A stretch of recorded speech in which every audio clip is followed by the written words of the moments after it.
Thanks for staying tuned. I'm Colin Abrams with the HGP Sportscast. In hockey, in a turn of fate on night 3 of the Indoor Pan American Hockey Championship, both the national men and women's team pulled off a classic thrashing of their opponents. More in this report by Stanford Howard. The national men, after suffering a heavy defeat at the hands of Trinidad the previous day, came out with intent. It was Captain Robert France who opened the account with a double within 3 minutes of the game. That was only the beginning of the Guyana assault.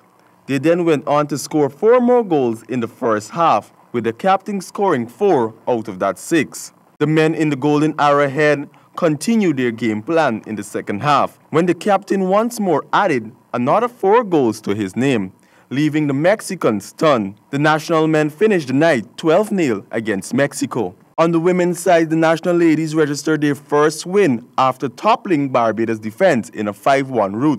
The national ladies, who previously lost 4 in 4, were out for a win and scored their first 2 goals in 2 minutes with a penalty corner in the 6th minute. They tripled the lead, but the Bajans weren't having it and struck with a penalty corner in the 15th minute. The ladies then went on to score 2 more goals in the second half. For HGP Sports, I'm Stanford Howard. Thank you, Stanford. In cricket news, the West Indies Cricket Board advised on Thursday that it has approved a change in venues for 3 of the Trinidad and Tobago Red Forces home matches in the Digicel Regional 4-Day Championship. The change will impact the 2nd, 4th, and 7th matches, which will now be played at the Brian Lara Cricket Academy. As a result of the changes, the Jamaica Scorpions, reigning champions Ghana Jaguars, and the Red Forces' fierce rivals Barbados Pride will get to welcome the venue onto the list of first-class matches venues in the Caribbean.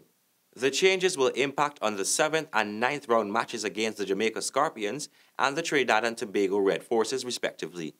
Volcanoes will now face Scorpions at the Darren Sammy National Cricket Ground in St. Lucia and the Red Forces at the National Cricket Stadium in Grenada. The changes have occurred due to the devastation that happened during the passage of Hurricane Maria last month in Dominica.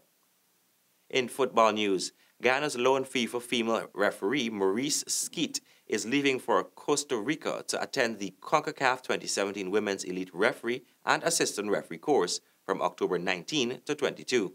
More in this report. Skeet is the only participating referee from Guyana in the 4-day course, which will be held at the Barcelo San Jose Hotel in Costa Rica. Head of the refereeing department, Stanley Lancaster, said, based on Skeet's continued high performance, she has been placed as a Tier 2 CONCACAF referee. This will serve as an encouragement to up-and-coming female officials and help to motivate other females to step on board. He added that the local football fraternity needs an increase in female referees, not just in numbers, but in quality. CONCACAF's technical instructor Carrie Seitz, Jennifer Bennett, Luis Hernandez, and Lionel Leal will conduct the course, complemented by fitness instructor Alan Brown and Kalisha Antone. The Women's Elite Referee course is designed to continue the development of women elite referees and assistant referees and will field 38 participants. Activities for the course will include technical practical training and physical fitness testing. It will utilize classroom and field sessions, including video tests. The Ghana Football Federation met with the Upper Demerara Football Association and the Mackenzie Sports Club Executive Committee at the Linen Enterprise Network building on October 14 to negotiate the cost of using the facility. This intervention was necessitated following the request of the MSC to have the GFF intervene on its behalf in the interest of football development in the region. Among the decisions reached were a negotiated reduced price per night for the rental of the ground, coupled with a reduced cost for the usage of the lights at the ground. President of the Ghana Football Federation, Wayne Ford, said that he was very pleased that the management of the MSC has recommitted themselves to the development of football in the UDFA.